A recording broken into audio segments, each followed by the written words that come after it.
გამარჯობა უყურებთ დღის მთავარ საინფორმაციო გამოშვებას მე ლევან წუწუნავა ვარ. ქართული ოცნების ახალგაზრდული ორგანიზაციის რეგიონული ტურნე გრძელდება რიგით მე-6 შეხვედრას ამჯერად გორმა უმასპინძლა. შიდა ქართლში მცხოვრებმა ახალგაზრდებმა ორგანიზაციის ბორდის წევრებთან დისკუსიის რეჟიმში საკუთარი იდეები და საჭიროებები გააჟღერეს და მათთვის პრიორიტეტულ საკითხებზე იმსჯელეს. კონფერენციები ჯამში ქვეყნის 10 რეგიონს მოიცავს დისკუსიების შედეგად გამოკვეთილი საუკეთესო ინიციატივები კი თბილისში დასკვნით შეხვედრაზე შეჯამდება, რის საფუძველზეც მმართველი გუნდი ახალგაზრდების ინტერესებზე მორგებული პროექტების განხორციელებას გეგმავს. დეტალები ნუკი ბაღდავაძის სიუჟეტში. ქართული ოცნების ახალგაზრდული ორგანიზაციის რეგიონული ტურნეს ფარგლებში რიგით მე-6 შეხვედრა შიდა ქართლში გაიმართა. მოგესალმებით. პირველ რიგში მადლობას გიხდით თითოეულ თქვენთან გაზ მობრძანებისთვის. ქართული ოცნების ახალგაზრდული ორგანიზაცია საქართველოს მასშტაბით აგრძელებს შეხვედრებს. ვიმყოფებოდით 5 რეგიონში, ახლა ვიმყოფებით შიდა ქართლში. საკმაოდ საინტერესო შეხვედრები გამოვიდა ყველა რეგიონში.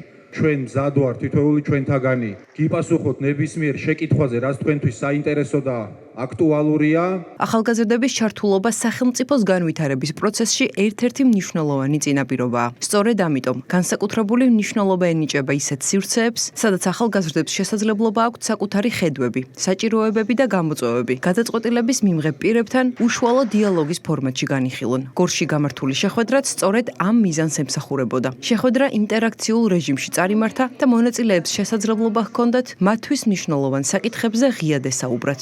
საკმაოდ აქტიურები იყვნენ, საკითხები შეეხო დასაქმებასთან დაკავშირებით არსებულ გამოწვევებს, ასევე საკითხები შეეხო სამწუხაროდ ბოლო პერიოდში გაჩენილ პოლარიზაციას, ვისაუბრეთ საკმაოდ ღიად და მე ვფიქრობ, მათი ჩართულობა სამომავლოდ იქნება უმნიშვნელოვანესი ამ ყველაფერში. ჩვენ თუ გვინდა რომ დასრულდეს ეს პოლარიზაცია, რაც შეიძლება მეტი უნდა ვესაუბროთ ახალგაზრდებს. რეგიონალური კონფერენციები გრძელდება, ამჟამად ვიყავით გორში ჩამოსულები, სადაც ძალიან საინტერესო და აქტიური ბავშვები დახვდნენ, საკმაოდ პროდუქტიული იყო ჩვენი გარემო. დღეს გამართა დისკუსია, საინტერესო საკითხები იყო დასაქმება, ახალგაზრდული სივრცეების ნაკლებობა და გავცვალეთ ერთმანეთთან აზრები. იყო სხვათა შორის კრიტიკული კითხვებიც, რაზეც ყოველთვის ღია ვიქნებით და ღია ვართ რომ გაჟღერდეს არაერთხელ, არამედ მრავალჯერ ეს კრიტიკული კითხვები. თავარი мотиваცია გახალთ ის რომ ეს ჩვენი თანამშრომლობა იყოს განგრძობათი ხასიათის, რაც გულისხმობს იმას, რომ შემდგომში ისევ ჩამოვიდეთ სამუშაო შეხვედრების ფარგლებში, გავცვალოთ ის შედეგები, რასაც მათ შორის მივაღწევთ და იმ გამოწვევებთან დაკავშირებით, რის გადაჭრაშიც ახალგაზრდებს დავეხმარებით, მათ შორის იმ რეგიონებში, რომლებშიც უკვე ვიყავით. დისკუსიის ფარგლებში განსაკუთრებული ყურადღება განათლებისა და დასაქმების საკითხებს დაეთმო. მადლობას გიხდით ჩამომზადებისთვის, ჩვენთვის დიდი პატივია თქვენთან შეხვედრამ. წარმოვადგენ არასამთავრობო ორგანიზაციათა გაერთიანებას. უკვე 10 წელია ვმუშაობთ გორის მუნიციპალიტეტის მასშტაბით. ამ დროის მანძილზე უამრავი წარმატებული პროექტი განხორციელდა. არაფორმალურ განათლებას უჭერთ ჩვენ ძალიან მხარს, რადგან ბოლო 1 წლის სტატისტიკა რო ავიღოთ, დაახლოებით 170 ახალგაზრდა დასაქმდა. და ეს ყველაფერი არის დამსახურება მერიის, გუბერნიის და საკრებულოს და იმ ორგანიზაციების, ვინც მუშაობს ახალგაზრდებთან. გაინტერესებს ინოვაციური ტექნოლოგიების მიმართულებით თუ გვექნება რამე ახალი. დასაქმების მიმართულებით და განსაკუთრებით პროფესიული განათლების და არაფორმალური განათლების მიმართულებით სახელმწიფოს დღეს კიდევ უფრო მეტად აქვს განვითარებული სხვადასხვა პროგრამები. არსებობს დასაქმების ხელშეწყობის სააგენტო, რომელსაც ჯანდაცვის CP-ა აღნიშნული და მაქსიმალურად უწყობს ხელს ასევე ახალგაზრდებსაც, რომ მიიღონ პროფესიული განათლება და პროფესიული გადამზადება. არსებობს ერთგვარი პროფესიული სასწავლებელი, რომელსაც ეწოდება ტექნოლოგიებისა და ინოვაციების უნივერსიტეტი, არა უფრო მეტად პროფესიული მიმართულებაა და სხვა რეგიონებშია განთავსებული და როგორც ვიცი გეგმავენ მოიცვან მთელი საქართველო და სხვა რეგიონებში შევიდნენ. ახალგაზრდებმა ისაუბრეს რეგიონში პროფესიული განვითარების შესაძლებლობების გაძლიერების აუცილებლობაზე და იმ გამოწვევებზე, რომელიც ხშირად ახალგაზრდებს საკუთარი მუნიციპალიტეტების დატოვებისა და დიდ ქალაქებში გადასვლისკენ უბიძგებს. ჩვენს მუნიციპალიტეტში ძალიან ბევრი განხილვა და ახალგაზრდული მიმართულებით, თუმცა ეს ყველაფერი მაინც მოხალისეობრივ საწყისებზე იყო. თუმცა აი დასაქმების მიმართულებით რეგიონში აი თქვენ როგორც ჩვენი თანატოლოგია ასე ვთქვათ, როგორ უყურებთ ამ პრობლემას და რას თვით რა არის თავი გამოწვევა რეგიონში, რომ აი ჩვენთვის ცნობილია ძალიან ბევრი ახალგაზრდა ტოვებს საკუთარ რეგიონს, გადადის ფროდით ქალაქში, იმისთვის რომ დასაქმდეს. როდესაც ახალგაზრდების ჩართულობაზე ვსაუბრობთ, უნდა განვიხილოთ სამი სხვადასხვა მიმართულება. პირველი ეს გახლავთ ახალგაზრდული სივრცეების არსებობა. რაში გვჭირდება ახლა ეს ახალგაზრდული სივრცეები? პირველ რიგში გვჭირდება იმისთვის, რომ გვქონდეს სივრცე, სადაც შევიკრიბებით, გავცვლით ერთმანეთში სხვადასხვა იდეებს და ასევე ჩამოვაყალიბებთ გარკვეულ ახალგაზრდულ პროექტებს, რომლებიც მომავალში დაგვჭირდება იმისათვის, რომ ჩვენი მუნიციპალიტეტი განვავითაროთ. მეორე მიმართულება გახლავთ ის ახალგაზრდული საბჭოები. მერიას აქვს და მუნიციპალიტეტებს ვალდებულება, რომ ახალგაზრდულ საბჭოებს გამოუყონ გარკვეული ბიუჯეტი და დააფინანსონ მათი პროექტები და ასევე ხელი შეუწყონ ამ პროექტების განხორციელებაში. ხოლო მესამე ნაწილიც რო ჩავშალოთ, ეს გახლავთ მონაწილეობა ბიუჯეტის დაგეგმვაში. როგორც მოგეხსენებათ, ყოველი მომავალი წლის ბიუჯეტი იგეგმება წლის ბოლოს. შესაბამისად, რაც უფრო მეტ ახალგაზრდულ პროექტს შევთავაზებთ მუნიციპალიტეტებს, მით უფრო მეტი შანსი იქნება იმისა, რომ ეს ახალგაზრდული პროექტები დაფინანსდეს და ჩვენს თანატოლებს ახალგაზრდებს შევთავაზოთ ძალიან ბევრი შესაძლებლობა რეგიონში. მონაწილეთა შეფასებით, რეგიონების მდგრადი განვითარებისთვის მნიშვნელოვანია ისეთი პირობების შექმნა, სადაც ახალგაზრდებს განათლების მიღებისა და დასაქმების შესაძლებლობა საკუთარ ქალაქებსა და სოფლებში ექნებათ. მე ვარ ლევან პალიანცი, წარმოვადგენ არასამთავრობო ორგანიზაცია საქართველოს ლიდერთა ლიგას. ჩვენი ორგანიზაცია ადგილობრივ ხელისუფლებასთან საკმაოდ აქტიურად თანამშრომლობს და შეიძლება ითქვას, რომ ძალიან ბევრი კეთდება ახალგაზრდებისთვის. მათ არ მხოლოდ ფინანსები, არამედ სივრცეც გამოყვეს იმისთვის, რომ ჩვენმა ორგანიზაციამ განახორციელოს კონკრეტული პროექტი. ჩვენ მაგალითად ვფიქრობთ, რომ კარგი იქნება ადგილობრივი ორგანიზაციების გადამზადება საერთაშორისო პროექტებისთვის სამუშაოდ. თქვენ როგორ ფიქრობთ, მაინტერესებს ამ საკითხთან მიმართებაში?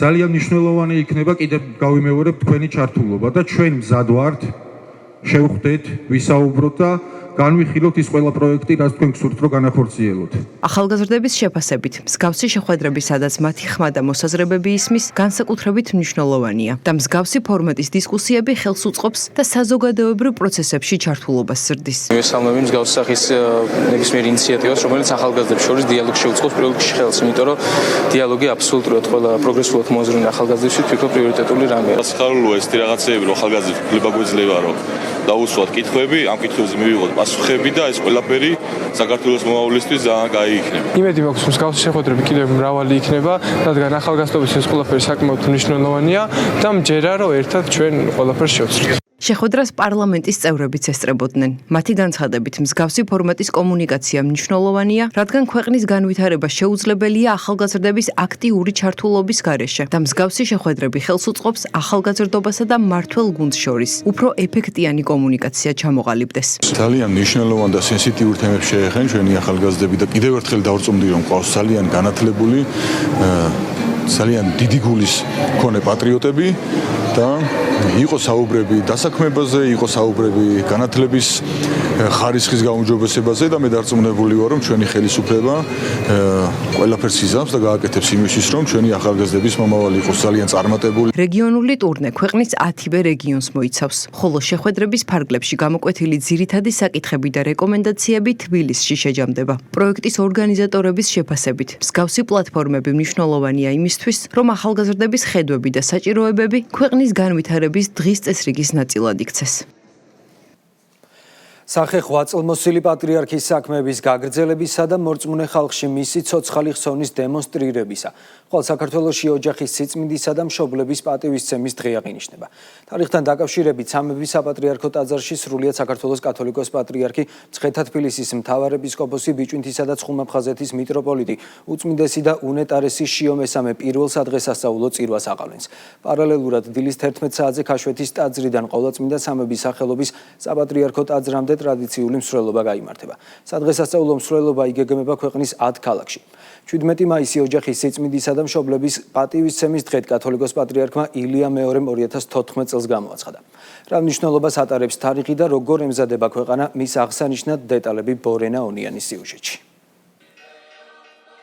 ხვალ საქართველოს ოჯახის სიწმინდისა და მშობლების პატივისცემის დღეს აღნიშნავს. საყოველთაო შეკრება სრულიად საქართველოს კათოლიკოს პატრიარქის ლოცვა კურთხევით იმართება. 17 მაისის აღსანიშნად ქვეყნისად ქალაქში, თბილისში, რუსთავში, ქუთაისში, გორში, ბათუმში, ახალციხეში, ზუგდიდში, თელავში, მცხეთასა და ოზურგეთში ლოცვითი მსვლელობა ერთდროულად 11 საათზე დაიწყება. თბილისში ტრადიციული მსვლელობა შვეთის ტაძრიდან სამების საკათედრო ტაძრამდე გაიმართება, რომელშიც მონაწილეობას მიიღებენ საკვირაო სკოლები, სამრევლოები და მათი წინამძღვრები. სამების საპატრიარქო ტაძარში პირველად სადღესასწაულო წირვას უწმინდესი და უნეტარესი შიო მესა მიაღავლენს. ლოცვას სხვადასხვა ადგილობრივი ეკლესიის დელეგაციები, სამღვდელო და სამონაზვნო დასი დაესწრებიან. პირველად აღნიშნავთ წელს ოჯახის სიწმინდის დღეს მისი უწმინდესობის საქართველოს კათოლიკოს პატრიარქ ილია მეორის გარეშე. პირველად შედგება ეს დღე ახლად არჩეული საქართველოს კათოლიკოს პატრიარქ შიო მესამის პატრიარქობაში. 2026 წლის 17 მაისი იქნება სახე ღვაწლმოსილი პატრიარქის საქმეების გაგრძელებისა და მორწმუნე ხალხში მისი ცოცხალი ხსოვნის დემონსტრირებისა.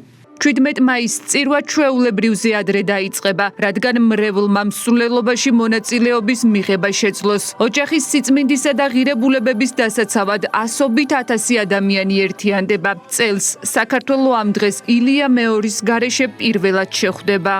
თვითონ ის უკვე როგორ მიმდინარეობს ამზადისი ამ დღისთვის ეს არის ძალიან მნიშვნელოვანი. ეს უკვე წლების განმავლობაში როგორც ერის გამაერთიანებელი დღესასწაული ისე აღინიშნება, ძალიან გვახარებს და გვსიამოვნებს ის, რაც პატრიარქის მიერ დატოვებულია ანდერძად ილია მეორის მხრიდან გრძელდება მისი უწმინდესობა შიოს ესე იგი აღსაკლების შემდეგ და მის მსახურებაში ჩვენ ვიღებთ მონაწილეობას, სიყვარულით მადლობა თითოეულ იმ ადამიანს, ვისაც უყვარს ოჯახი. ოჯახის სიწმინდისა და მშობლების პატივისცემის დღის აღნიშვნას ქართული ოცნების ახალგაზრდული ორგანიზაცია შეუერთდება. უმნიშვნელოვანესია ჩვენთვის ეს დღე გამომდინარე იქიდან, რომ ქართველი ადამიანისთვის უმთავრესი არის ოჯახი და თან ვიცით ჩვენი უწმინდესის მიერ არის ეს დღე დაწესებული, ვიცით რომ ყავს ახალი პატრიარქი, მინდა თქვენი ეთერის საშუალებით მიულოცო მას და უსურვო ღირსეული გამგრძელებელი ყოფილიყო ჩვენი უწმინდესი ილია მეორის და მე დარწმუნებული ვარ ხვალ კიდევ ერთხელ დაინახავს მთელი მსოფლიო თუ რამხელათი მნიშვნელოვანია ქართველი ადამიანისთვის ოჯახი და მისი სიწმინდე. ოჯახის სიწმინდის დღის აღნიშვნასთან დაკავშირებით დედაქალაქის გარკვეულ ქუჩებზე მოძრაობა დროებით შეიზღუდება. 8 საათიდან 14 საათამდე ავტომობილების გადაადგილება შეიზღუდება გია ჭანტურიას ქუჩაზე, რუსთაველის გამზირის კვეთიდან თავისუფლების მოედნამდე, ასევე ბარათაშვილის ხიდზე და ბარათაშვილის აღმართიდანავლაბრის მოედნამდე. ფეხით მსვლელობას საპატრულო პოლიციის ეკიპაჟები გააკონტროლებენ. მსვლელობის დასრულების შემდეგ საგზაო მოძრაობა ეტაპობრივად აღდგება. რუსთაველის გამზირიდან მთაწმინდის დანარჩენ ქუჩებზე მოხვედრა შესაძლებელი იქნება თარხნიშვილის, ჭოველიძის, ზანდუკელის ქუჩების გავლით და შემდგომ ბარნოვის, გოგებაშვილის, მაყაშვილისა და ძმები კაკაბაძეების ქუჩების გამოყენებით. მელიქიშვილის გამზირსა და მეტროსადგურ რუსთაველის ტერიტორიაზე მოხვედრა შესაძლებელი იქნება გრიბოედოვის, მაყაშვილის, ბარნოვის, ზანდუკელისა და შანიძის ქუჩების გავლით. მეტროსადგურ რუსთაველის მიმდებარე ტერიტორიიდან თავისუფლების მოედნის მიმავალი ავტომობილები რუსთაველის გამზირზე გადაადგილებას შეძლებენ ჭანტურიას ქუჩის კვეთამდე, საიდანაც მარცხნივ მოხვევით ჭანტურიასა და სოლიკო ვირსალაძის ქუჩების გავლით მტკვრის მარჯვენა სანაპიროს დაუკავშირდებიან. თავისუფლების მოედანზე საგზაო მოძრაობის შეზღუდვის პერიოდში ავტომობილებისთვის მოძრაობა შესაძლებელი იქნება ბარათაშვილის ხიდთან არსებულ პანდუსამდე და რუსთაველის გამზირის მხრიდან ჭანტურიას ქუჩამდე. ოჯახის სიწმინდის დღესთან დაკავშირებით ღონისძიება გაიმართება ბათუმშიც. მრევლი ღვთისმშობლის შობის საკათედრო ტაძარში შეიკრიბება. ლოცვითი მსვლელობა ბათუმის განმათავისუფლებელ მეომართა საფლავთან დასრულდება. პავლე მოციქული ბრძანებს ოჯახი მცირე ეკლესია, როდესაც ოჯახი მტკიცია ძლიერი, ერიც ძლიერია ქვეყანაც და ამიტომ ძალიან მნიშვნელოვანია ეს ამ დღის დაწესება მისმა უწმინდესობა აცკარდაცვნა ჩვენმა პატრიარქმა, სიყვარულის პატრიარქმა დააწესა ოჯახის სიწმინდის დღე და ამით ერთიანდება მთელი ერი, ერთიანდებით და ამიტომ მსვლელობასთან ერთად გვაქვს ლოცვა სამედრებელი, მილოცავთ ოჯახებს, ლოცავთ საქართველოს, რომ ამრავლდეს ჩვენი გაძლიერდეს, გამტკიცდეს ოჯახები. ქუთაისში სასულიერო პირები, მრევლი და ადგილობრივი ხელისუფლების წარმომადგენლები ცენტრალურ მოედანზე შეიკრიბებიან და მსვლელობით ბაგრატის საკათედრო ტაძარში გადაიდაცვლებენ, რის შემდეგაც ბაგრატის ტაძარში ერთობლივი ლოცვა შესრულდება. ვალდებული ვარ ხრისტიანში. დავიცოთ ოჯახის სიწმინდე. და ის ზნეობრივი ღირებულებები, პატივისცემა მამას და დედას. პატრიარქმა კიდევ ეს დაგვიტოვა. გახსოვ ჩვენ გავაგზავნოთ ეს გზა ჩვენი ოჯახის მიმართ მისი ღირსების დაცვის და მისი აღიარების და პრიორიტეტის აღნიშვნისა. ოჯახის სიწმინდისა და მშობლების პატივისცემის დღის აღსანიშნად კახეთში შეკრების ადგილი ტრადიციულად თელავის ღვთისმშობლის სახელობის ტაძარი იქნება, სადაც პარაკლისი აღევლინება. ღვთისმსახურების დასრულების შემდეგ ერეკლე მეფის ძეგლამდე მსვლელობა მოეწყობა. ჩვენ თუ ეკლესიას ოჯახად განვიხილავთ, მაშინ უნდა გვესმოდეს ისიც, რომ მამის დანატოვარი არის წმინდათა წმინდა და სწორედ ამიტომ ღირს და ამიტომ აუცილებლად და სრული შემართებით უნდა გავაგრძელოთ ის ტრადიცია, რომელიც ჩვენმა განსვენებულმა პატრიარქმა გვიანდერძა დაგვიტოვა და გვითხრა. 17 მაისი ოჯახის სიწმინდის დღედ ილია მეორის ინიციატივით 2014 წელს დაფუძნდა. ეკონომიკური განვითარების მაღალი დონე, სანდო მაკროფისკალური პოლიტიკის ჩარჩო ზომიერი საგარეო ვალი და მდგრადი საბანკო სექტორი. ანგარიში საქართველოს შესახებ საკრედიტო სარეიტინგო სააგენტო ფიტჩმა გამოაქვეყნა. დოკუმენტის მიხედვით აღნიშნული ინდიკატორებით საქართველოს BB რეიტინგის მქონე სხვა ქვეყნებთან შედარებით საკუთარ სარეიტინგო პოზიციას ამყარებს. ანგარიში აღნიშნულია ისიც, რომ საქართველოს საერთაშორისო რეზერვებმა 2026 წლის აპრილში $6 მილიარდ 500 მილიონ მიაღწია. გავლენიანი სარეიტინგო კომპანიის შეფასებები ვრცლად დავით ქუთათელაძის სიუჟეტში. საქართველომ აჩვენა ეკონომიკური და ფისკალური პოლიტიკის მდგრადობა. რეიტინგის სტაბილური პერსპექტივა, მაღალი ეკონომიკური ზრდით, სწრაფი ეკონომიკური განვითარებით და სტაბილური საბანკო სისტემით არის განპირობებული. ეს საკრედიტო სააგენტო Fitch Ratings-ის შეფასებაა, რომელიც ხაზს უსვამს ქვეყნის მაკროეკონომიკური და ფისკალური პოლიტიკის სიჯანსაღეს. ამასთან ერთად საკრედიტო სააგენტომ ზემოაღნიშნული და დამატებითი სხვა ფაქტორების გათვალისწინებით საქართველოს სუვერენული რეიტინგი კვლავ უცვლელად BB დონეზე დატოვა და დაადასტურა სტაბილური პერსპექტივა. BB რეიტინგის მქონე სხვა ქვეყნებთან შედარებით საქართველოს ეკონომიკური განვითარების მაღალი დონე, ზომიერი საგარეო ვალი და მდგრადი საბანკო სექტორი ქვეყნის სარეიტინგო პოზიციას ამყარებს. შეფასებაში ხაზგასმულია ქვეყნის ეკონომიკის განვითარების ძლიერი ტენდენციები და ზოგადად ანგარიში ყურადღება გამახვილებულია ქვეყანაში სანდო მაკროეკონომიკური პოლიტიკის წარმოებაზე. ყოველივე ზემოაღნიშნულის გათვალისწინებით სარეიტინგო კომპანიამ საქართველოს ეკონომიკური ზრდის პროგნოზი 2026 წლისთვის გააუმჯობესა, კერძოდ 2026 წელს სარეიტინგო კომპანია 6.5%-იანი ეკონომიკურ ზრდას ელოდება, რაც წინა შეფასებასთან შედარებით 1.2%-იანი პუნქტით არის გაუმჯობესებული. ჩვენი მიზანია, რომ შევინარჩუნოთ მაღალი ეკონომიკური ზრდის ტენდენციები, რაც უზრუნველყოფს ერთის მხრივ სამუშაო ადგილების შექმნას, მეორეს მხრივ უმუშევრობის მაჩვენებლების შემცირებას.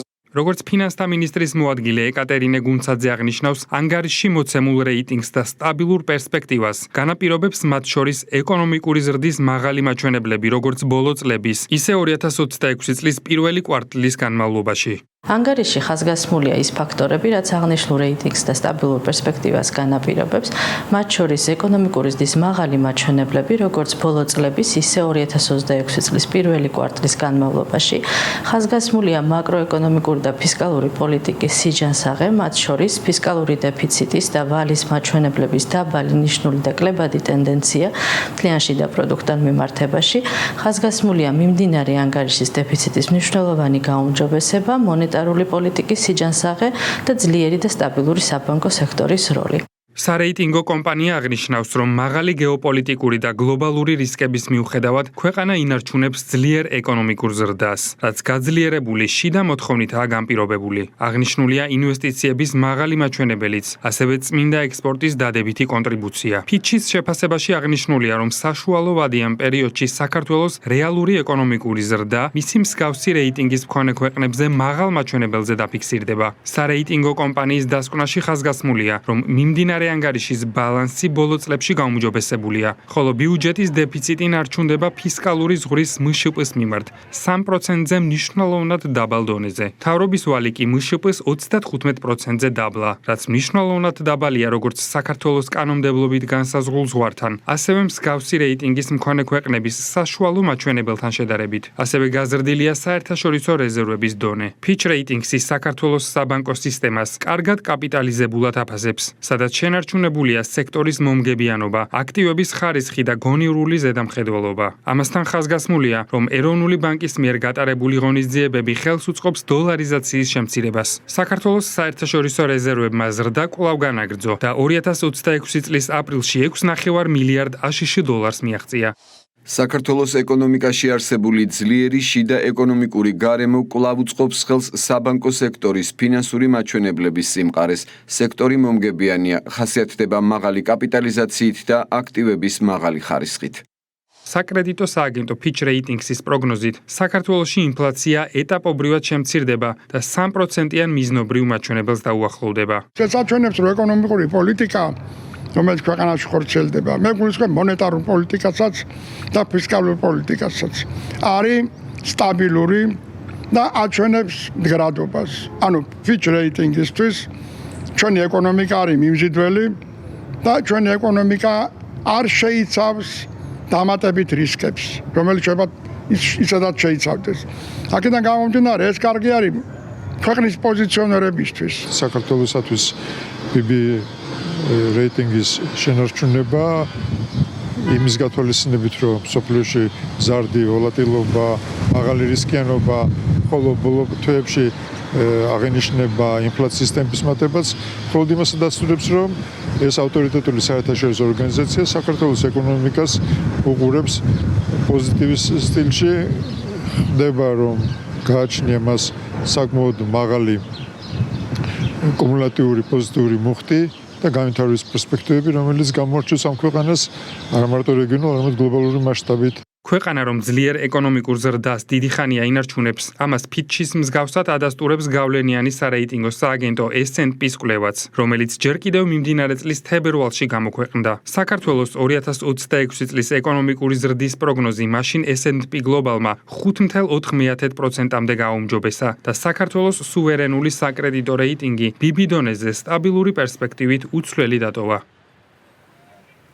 საქართველო, თურქეთი, უნგრეთი, სლოვაკეთი, სომხეთი, აზერბაიჯანი, ალბანეთი, ბოსნია და ჰერცეგოვინა, ბულგარეთი, მალტა, ჩრდილოეთ მაკედონია, სერბეთი. ეს იმ ქვეყნების ჩამონათვალია, რომლებმაც უკრაინაში რუსეთის დანაშაულებზე ტრიბუნალის შექმნას მხარი არ დაუჭირეს. საქართველოს ვიცე-პრემიერმა საგარეო საქმეთა მინისტრმა გადაწყვეტილება ჟურნალისტებთან განმარტა. მაკა ბოჭორიშვილის განცხადებით, ქართული მხარე სოლიდარულია უკრაინელი ხალხის მიმართ, მხარს უჭერს საერთაშორისო ნორმებს, ასევე უკრაინის ტერიტორიულ მთლიანობასა და სუვერენიტეტს, თუმცა ევროკავშირის ცალკეული ქვეყნების დამოუკიდებლობის ფონზე ხელისუფლებას არ აქვს იმის ფუფუნება, რომ მიიღოს ისეთი გადაწყვეტილებები, რომლებიც დამატებით რისკებსა და საფრთხეებს შეუქმნის ქვეყანას. ზოგადად, როდესაც ჩვენ საუბრობთ უკრაინის მხარდაჭერაზე, საქართველოს აქვს თანმიმდევრული და მტკიცე პოზიცია. საქართველო არის სოლიდარული უკრაინელი ხალხის მიმართ. საქართველო მხარს უჭერს იმ საერთაშორისო ნორმებს, საქართველოს შესაბამისად უკრაინის ტერიტორიულ მთლიანობას და სუვერენიტეტს და რა თქმა უნდა, ჩვენ ყოველთვის ერთგულები ვიქნებით ჩვენი ამ პოზიციის. რაც შეეხება ევროსაბჭოს ფარგლებში მიღებულ გადაწყვეტილებას, საქართველოს მიმართ ზოგიერთი წევრი ქვეყნის დამოკიდებულება, ევროკავშირის წევრი ქვეყნების დამოკიდებულება, რა თქმა უნდა, ჩვენ არ გვაძლევს იმის შესაძლებლობას და იმის ფუფუნებას მივიღოთ გარკვეული გადაწყვეტილებები, რომლებიც დამატებით რისკებს და საფრთხეებს შეუქმნიან ჩვენს ქვეყანას და შესაძლოა დააყენოს საქართველოს გარკვეული გაზრდილი რისკების წინაშე ან გამოწვევების წინაშე.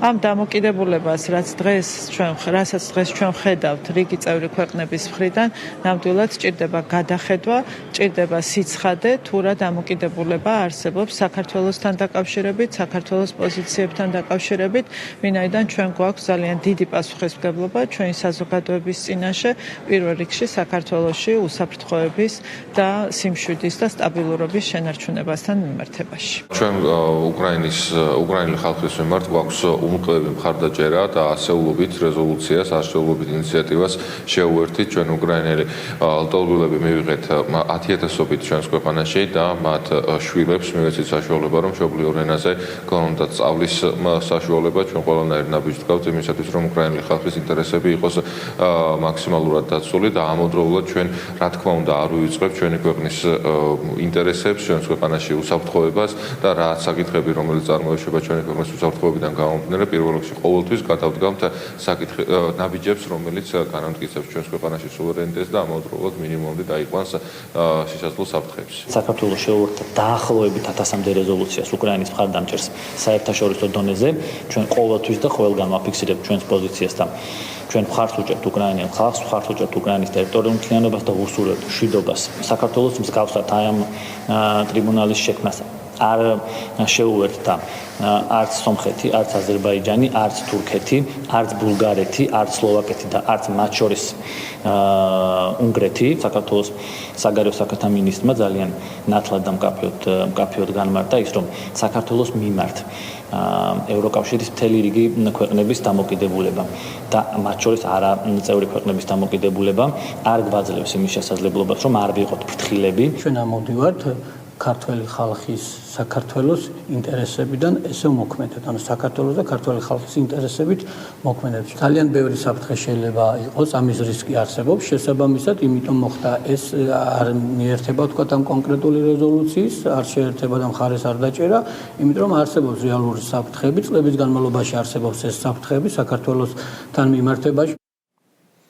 მოლდოვის მხრიდან 3 ქართული მაუწყებლისთვის ევროპის საბჭოს მინისტრთა კომიტეტის 135 სესიის გასაშუქებლად აკრედიტაციებზე დაუსაბუთებელი უარი თავისუფალ მედიაზე ზეწოლად და თავდასხმად ფასდება თბილისში. სახელმწიფო გუნდში მიაჩნიათ, რომ გადაწყვეტილების უკან არაფორმალური გავლენები დგას. ქართულ ოცნებაში ოფიციალური კიშინიოვის მხრიდან თავისუფალი სიტყვის შეზღუდვა არ უკრით, რადგან მოლდოვაში არაერთი დამოუკიდებელი მედია საშუალება ხელისუფლების მხრიდან დევნის ობიექტი გახდა და დაიხურა. მოლდოვისგან არაფერი აღარ არის უკვე გასაკვირი მისი ხელისუფლების მხრიდან, რომელიც საერთოდ თუ პრეზიდენტს დაუჯერებს საკუთარი ქვეყნის სხვა ქვეყანასთან შეერთებაზეც კი არის თანახმა. ვიცით, რომ ამ ქვეყანაში არ არსებობს თავისუფალი სიტყვა და უბრალოდ დარჩენილია მხოლოდ ორი ტელევიზია, რომელიც პირდაპირ იმართება მოქმედი ხელისუფლების მხრიდან და სიტყვის თავისუფლება უბრალოდ განულებული არის. და ის განმარტება, რაც უბრალოდ იქიდან გამოწვევილია, უბრალოდ კიდევ ერთხელ მათ უხერხულ მდგომარეობას უსვამს ხაზს. ეს არის პირდაპირ თავდასხმა დემოკრატიაზე, რომელსაც სამწუხაროდ გარკვეული ქვეყნების მოქმედი ხელისუფლება ცდილობს, რომ დაასამაროს დემოკრატიის ერთ-ერთი საფუძველი და სხვა ქვეყნის მედიას პირდაპირ თავს დაესხეს. არა მხოლოდ მოლდოვის ხელისუფლების გადაწყვეტილება, ასე ყველამ კარგად ვიცით, ეს არის თავიდან ბოლომდე ბრიუსელის გადაწყვეტილება, თავიდან ბოლომდე ბრიუსელი ესე ვთქვათ, უდგენს დღის წესრიგს მოლდოვის ხელისუფლებას. მაშინ, როდესაც ახლა ზოგადად მოლდოვაში რაც ხდება მედია თავისუფლების კუთხით, ეს ყველამ კარგად ვიცით, აბსოლუტურად მგონი ერთ საზოგადოებრივი მაუწყებელი ყავთ, ყველა დანარჩენი განსხვავებული აზრი ჩახშულია და დახურულია. ეს არის ზუსტად ამაზე ვსაუბრობთ, ხელის გადაკრეხვის პრინციპი, რომელსაც ჯერ კიდევ არ იშლის ოფიციალური ბრიუსელი. მოლდოვა მათთან შეთანხმების გარეშე ამ გადაწყვეტილებას ვერ მიიღებდა. უაღრესად სამარცხვინო ნაბიჯია, როდესაც თავისუფალი სიტყვის შეზღუდვის, თავისუფალი აზრის დახშობის ეს ნაბიჯი გადაიდგა და სამ ტელევიზიას საქართველოსთან შეუზღუდეს ოპერირება და არ მისცეს აკრედიტაცია. როდესაც გესაუბრებიან დემოკრატიაზე, გესაუბრებიან თანასწორუფლებიანობაზე, სიტყვის თავისუფლებაზე და ამ მიმართულებით რაღაც თითქოს მაღალი სტანდარტების დამამკვიდრებლები არიან და თავად ახდენენ ტელევიზიების შეზღუდვას, ეს ვერანაირ კრიტიკას ვეღარ უძლებს და რაღაცა ნაცისტურ დამოკიდებულებამდე მიდის ამ თავისუფლების სიტყვისადმი. ეს სამარცხვინო ფაქტია. დანიაში მშვიდობიანი მომიტინგეების ძალადობრივი დარბევა მეორე დღეა შეფასებების თემაა თბილისში. მმართველ გუნდში ორმაგ სტანდარტზე საუბრობენ და საქართველოს მიმართ უსამართლო დამოკიდებულებას იხსენებენ. ქართულ ოცნებაში ამბობენ, რომ ევრობიუროკრატები, რომლებიც საკუთარ ქვეყნებში პოლიციელების მხრიდან ძალადობაზე თვალს ხუჭავენ, ქართულ სამართალდამცველებს ძალადობრივი აქციების კანონიერად დაშლის გამო აკრიტიკებენ. შეგახსენებთ, პალესტინის მომხრე აქტივისტებმა კოპენჰაგენში დანიური გადამზიდი გიგანტის მაერსკის სათაო ოფისთან ბლოკადა მოაწყვეს და კომპანიის გემებით ისრაელისთვის იარაღის გადაზიდვა გააპროტესტეს. პროტესტი პოლიციამ ძალის გამოყენებით დაშალა, სამართალდამცველები ფიზიკურად გაუსწორდნენ მედიის წარმომადგენლებსაც.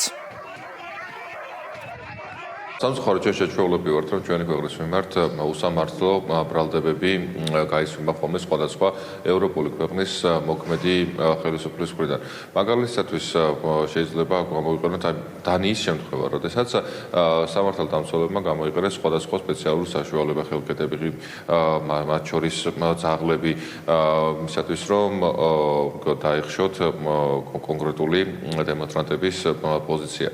ყოველ ჩვენს ქვეყანაში, როდესაც საათობის განმავლობაში ცდილობდნენ, რომ ცოცხლად დაეწვათ ადამიანები, სამართალდამცავ ორგანოს წარმომადგენლები, შენობა ნაგებობები გაენადგურებინა სახელმწიფო საკუთრება, კერძო საკუთრება, გადატრიალება მოეხდინათ ეს ყველაფერი და ამაზე ლეგიტიმური საპასუხო ღონისძიებები განახორციელა სამართალდამცავმა ორგანოებმა თან გაცილებით უფრო მაღალი სტანდარტით ეს არის ევროპული და ამერიკული. ამაზე ჩვენ ვისმენთ ხოლმე შემოტევას და არა თუ კრიტიკას, არამედ პირდაპირ თავდასხმას ქართულ სამართალდამცავებზე, ქართულ სახელმწიფოზე, ქართულ ხალხზე.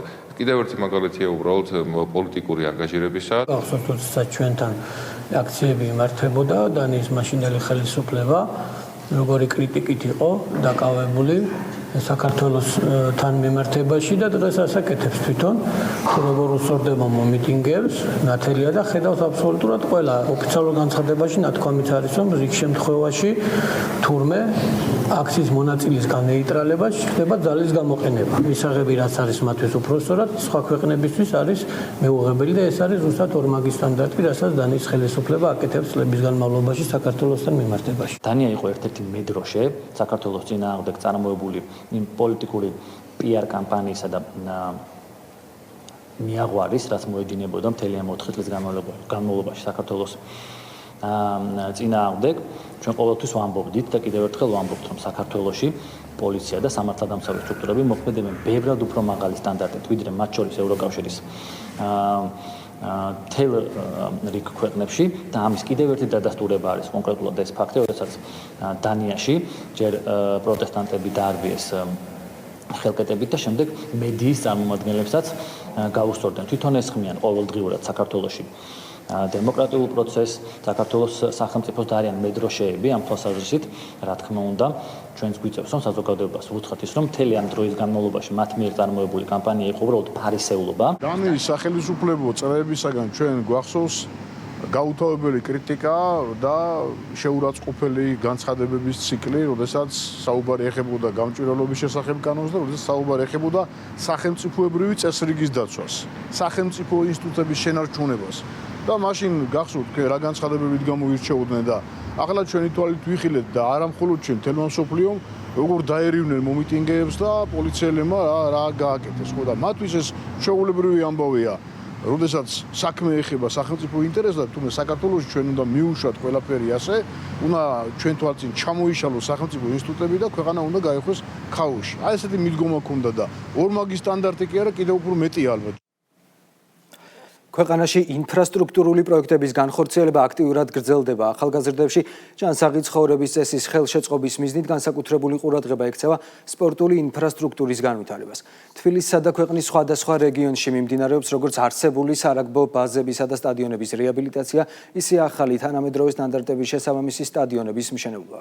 ერთ-ერთი მნიშვნელოვანი პროექტი ქუთაისში აია არენას სარაგბო კომპლექსში შემავალ 3 სტადიონზე მიმდინარე სარეაბილიტაციო სამუშაოებია, რომელსაც ბრიტანული კომპანია განახორციელებს.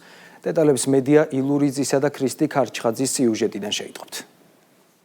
ინფრასტრუქტურის სამინისტრო აქტიურად აგრძელებს ქვეყნის მასშტაბით სარაგბო ინფრასტრუქტურის განვითარებას და 2026 წლის ივნისში დაგეგმილი რაგბის 20 წლამდელთა მსოფლიო ჩემპიონატისთვის მზადებას. თბილისსა და ქვეყნის სხვადასხვა რეგიონში უკვე დაიწყო როგორც არსებული სარაგბო ბაზებისა და სტადიონების რეაბილიტაცია, ისე ახალი თანამედროვე სტანდარტების შესაბამისი სტადიონების მშენებლობა. დღეს ქუთაისში აია არენა სარაგბო კომპლექსში შემავალ 3 სტადიონზე მიმდინარე სარეაბილიტაციო სამუშაოები საქართველოს ინფრასტრუქტურის მინისტრმა რევაზ სოხაძემ და იმერეთში სახელმწიფო რწმუნებულმა ლევან ზალკალიანმა მუნიციპალური განვითარების ფონდის დირექტორ გიორგი შონიასთან და ადგილობრივი თვითმმართველობის წარმომადგენლებთან ერთად დაათვალიერეს. აქტიურად მიმდინარეობს სამუშაოები ივნისის თვეში მსოფლიო ჩემპიონატის სამასპინძლოდ, რომ ღირსეულად შეძლოს საქართველოს ამ ჩემპიონატის ამ მნიშვნელოვანი ტურნირის მასპინძლობა. მუნიციპალური განვითარების ფონდი აქტიურად მუშაობს იმისთვის, რომ კონტრაქტორ კომპანიასთან ერთად დროულად დასრულდეს სამუშაოები. სამუშაოები მიმდინარეობს 24 საათიან რეჟიმში და მსოფლიო ჩემპიონატის დაწყებისთვის ჩვენს გვექნება სრულად რეაბილიტირებული მოედნები. იცვლება ვალახის საფარი, ეწყობა ჰიბრიდული სისტემის უახლესი ტექნოლოგიებით ვალახი. გარდა ამისა, ძალიანად იცვლება სპორტული ინფრასტრუქტურა, ტრიბუნები, გასახდელები, საშუალებები. გარდა ქუთაისისა, ასევე რეაბილიტაცია უტარდება თბილისში, შევარდენის და ავჭალის სარაგბო კომპლექსებს. საქართველოს უკვე მეორედ მასპინძლობს რაგბის 20-მდელთა მსოფლიო ჩემპიონატს და რა თქმა უნდა, ჩვენი ქვეყანა მზად ხვდება თანამედროვე სპორტული ინფრასტრუქტურით ამ მსოფლიო ჩემპიონატს. მისთვისაც მადლობას ვუხდი პრემიერ ირაკლი კობახიძეს და ინფრასტრუქტურის სამინისტროს ქართული სპორტისა და რაგბის მხარდაჭერისთვის. რა თქმა უნდა, ეს მსოფლიო ჩემპიონატი ხელს შეუწყობს რაგბის უფრო მეტად პოპულარიზაციას, რაც საბოლოო ჯამში აისახება საქართველოს ეროვნული ნაკრებებისა და ასაკობრივი ნაკრებების თამაშის ხარისხის გაუმჯობესებაზე და მომავალ დიდ ტურნირებში არაერთ დიდ გამარჯვებებზე. სამუშაოები მოიცავს სტადიონების, ტრიბუნების, გასახდელების, განათებისა და დამხმარე ინფრასტრუქტურის სრულ განახლებას. მოეწყობა საერთაშორისო სტანდარტების შესაბამისი ჰიბრიდული საფარი, რომელიც ინტენსიური დატვირთვის პირობებში უზრუნველყოფს მოედნის გამძლეობასა და მაღალი ხარისხის სათამაშო გარემოს. მსოფლიო ჩემპიონატისთვის 5-ვე სტადიონზე ჰიბრიდული საფარის მოწყობას ბრიტანული კომპანია SysFitch-ის განახორციელებს. კომპანია სპორტული ინფრასტრუქტურის სფეროში დაახლოებით 25 წლიანი გამოცდილებით ოპერირებს. კომპანიას მსოფლიოს არაერთ მასშტაბურ სპორტულ პროექტებზე აქვს მუშაობის გამოცდილება, მათ შორის წამყვანი ევროპული კლუბების სტადიონებისა და საწვრთნელი ბაზების საფარის მოწყობაში. კომპანია იყენებს თანამედროვე საინჟინრო და აგროტექნოლოგიურ გადაწყვეტილებებს, რაც უზრუნველყოფს მოედნების მაღალ ხარისხს, გამძლეობას, ინტენსიური დატვირთვის პირობებში გამართულ ფუნქციონირებას. მე წარმოვადგენ კომპანია SysFitch-ს. ეს არის ბრიტანული კომპანია. ჩვენ ვაკეთებთ ბუნებრივი და ხელოვნური ბალახის საფარს. ჩვენი კომპანია დაარსდა ბრიტანეთში და უკვე 25 წელია ბაზარზე ვართ. ჩვენ სრულად ჩართული ვართ დაგებიდან მოვლა პატრონობამდე. ჩვენი კომპანია ოპერირებს მთელ ევროპაში და ამერიკაში. ჩვენ ასევე კარგად ვიცნობთ საქართველოს. ჩართულები ვიყავით ბათუმის სტადიონის მოწყობაში 2021 წელს. ასევე ჩართულები ვიყავით ფეხბურთის სტადიონების მოწყობაში 2023 წლებში. და შეეხება რაგბის სტადიონებს, ჩვენ ბედნიერები და ამაყები ვართ, რომ ჩართულები ვართ რაგბის 5 სტადიონის მოწყობაში. ამ ინფრასტრუქტურას ნამდვილად სჭირდებოდა განახლება, რამე თუ უკვე 10 წელზე მეტი აქ იზრდებიან ბავშვები და თავისთავად განახლებას საჭიროებს. ძალიან მოხარული ვართ, რომ ჩვენ მოედნებს ახალი საფარი, ახალი სკამები ექნება და ასე რომ ვთქვათ, ჩვენი მოედნები იქნება განახლებული ულამაზესი და ეს ინფრასტრუქტურა არის ჩათვალეთ ის ასე რომ ვთქვათ, დონე, რომელიც პროფესიონალურ რაგბს აზიარებს ჩვენ ბავშვებს. ქვეყნის მასშტაბით სარაგბო მოედნების მშენებლობა მნიშვნელოვანია სპორტული ინფრასტრუქტურის განვითარებისთვის, საერთაშორისო ტურნირების მასპინძლობისთვის, ახალგაზრდებში ჯანსაღი ცხოვრების წესის ხელშეწყობასა და ქვეყნის სარაგბო ტრადიციების კიდევ უფრო გაძლიერებისთვის. თბილისში საქართველოს ნოტარიატის 30 წლის იუბილე აღინიშნა ნოტარიუსებს პროფესიული დღე იუსტიციის მინისტრმა მიულოცა. ღონისძიებაზე ქართული ნოტარიატის ინსტიტუციური ფორმირების იმ ეტაპებზე ისაუბრეს, რომლითაც ნოტარიუსის სამართლებრივი სტატუსი, უფლებამოსილებები და პროფესიული პასუხისმგებლობა განისაზღვრა. განსაკუთრებული ყურადღება დაეთმო სამომავლო გეგმებს, ასევე ნოტარიუსის როლს ქვეყნის სამართლებრივი უსაფრთხოების უზრუნველყოფაში. შორენა როშიძე თემის დეტალებით. საქართველოს ნოტარიუსთა პალატამ 30 წლის იუბილე აღნიშნა. იუსტიციის მინისტრმა პაატას სალიამ ქართველ ნოტარიუსებს პროფესიული დღე მიულოცა და სამართლებრივი უსაფრთხოების დაცვის საქმეში ნოტარიუსების საქმიანობის განსაკუთრებულ მნიშვნელობას გაუსვა ხაზი. ქართული ნოტარიატი ვითარდება ევროპული სტანდარტების შესაბამისად, ამის ნათელი დადასტურებაა ეს, რომ საქართველოს ნოტარიუსთა პალატა გაწევრიანდა ევროკავშირის ნოტარიუსთა საბჭოში, როგორც დამკვირვებელი წევრი და ასევე ამ ბოლოდროინდელი ვიზიტები, რომელიც განხორციელდა ნოტარიუსთა საერთაშორისო კავშირის ევროპული კომისიის, ევროპულ საქმეთა კომისიის წევრების მიერ. ნოტარიუსებს უმნიშვნელოვანესი როლი შეაქვთ თითოეული გადადგმული ნაბიჯით, თითოეული სანოტარო აქტით ეკონომიკურ განვითარებაში. ეს ამამისად მნიშვნელოვანია, რომ სახელმწიფო მას ყველანაირად ხელი შეუწყოთ თითოეულ ნოტარიუსს თავის საქმიანობის განხორციელებაში. საიუბილეო ღონისძიებაზე გაიხსენეს ის გზა, რომელიც ქართულმა ნოტარიატმა ბოლო 30 წლის განმავლობაში განვლო. ჩამოყალიბებიდან თანამედროვე მოქალაქეზე მორგებულ სისტემამდე. აღინიშნა, რომ ნოტარიუსის პროფესია დღეს სახელმწიფოს სამართლებრივი სტაბილურობის ერთ-ერთი მნიშვნელოვანი საფუძველია. ეს იუბილე არ არის მხოლოდ თარიღი.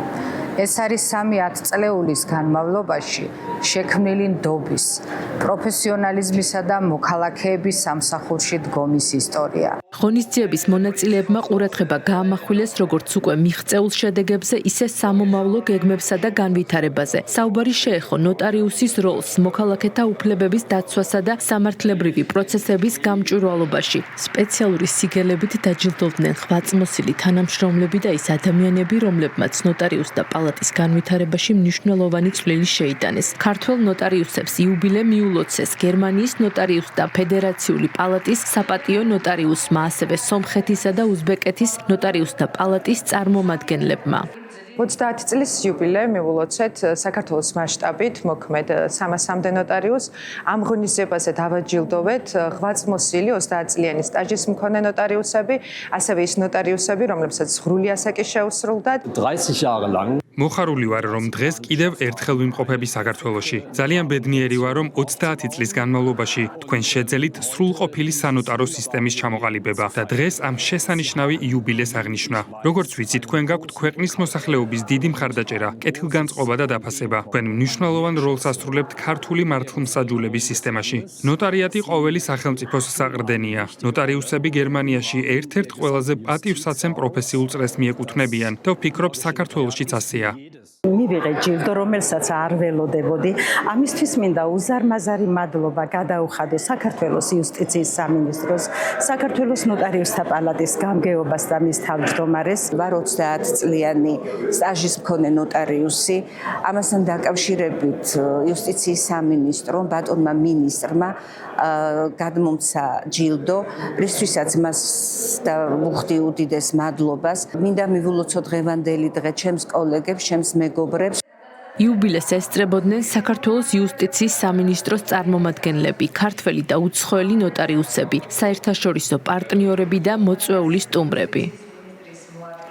დასაქმების ხელშეწყობის სახელმწიფო სააგენტოსა და განათლების მეცნიერებისა და ახალგაზრდობის სამინისტროს ურთიერთთანამშრომლობით კერძო და საჯარო პროფესიული კოლეჯების ხელმძღვანელ პირებთან სამუშაო შეხვედრა გაიმართა. ჯანდაცვის მინისტრის მოადგილემ სტუმრებს დასაქმების სააგენტოს სამუშაოს მაძიებელთა განახლებული სარეგისტრაციო პორტალი გააცნო. გიორგი ცაგარეიშვილმა ხაზი გაუსვა პროფესიული პროგრამების კურსდამთავრებულთა რეგისტრაციას და მათი დასაქმების ხელშეწყობას. შეხვედრაზე იმსჯელეს პროფესიულ კოლეჯებთან ერთად შრომის ბაზრის მოთხოვნებზე მორგებული პროფესიული პროგრამების შემუშავებაზე და რეგიონებში არსებული კოლეჯების გააქტიურებაზე. ძალიან ბევრი მიმართულებით, ბევრ პროფესიაში ხდება მსმენელების მომზადება, გადამზადება და შემდეგ, რა თქმა უნდა, მათი დასაქმება ჩვენ შრომით ბაზარზე. აი ეს კონტაქტები რო იყოს მუდმივი და იყოს მუდმივი ასთა ურთიერთგაცვლა გამოსვლა, რა პრობლემები აქვს სისტემას, რაში შეგვიძლია მათ დავეხმაროთ და გქონდეს უკავშირი. ამიტომ ჩვენ ვატარებთ ხშირ შეხვედრებს მათთან. განხილული იქნა პროფესიული გრძელვადიანი კურსების მსმენელების ჩართულობა ჩვენ პროგრამაში, რომელიც მათ შემდგომში დაეხმარებათ სამუშაოს მოძიებაში და პროფესიული კვალიფიკაციის ამაღლებაში. ხოვათ კოლეჯებს, რომ მათ კურსდამთავრებულებს, როგორც სადიპლომო პროგრამების, ასევე მოკლევადიანი პროგრამების ეცნობათ აღნიშნული პლატფორმის შესაძლებლობების შესახებ და უფრო მეტად გააქტიურდნენ, რომ დარეგისტრირდნენ ამ მიმართულებით და შემდგომ უკვე დასაქმების შესაბამისი შესაძლებლობები მიეცათ. ასეთი იყო დღის შემაჯამებელი გამოშვება, მე ორ შაბათამდე გემშვიდობებით.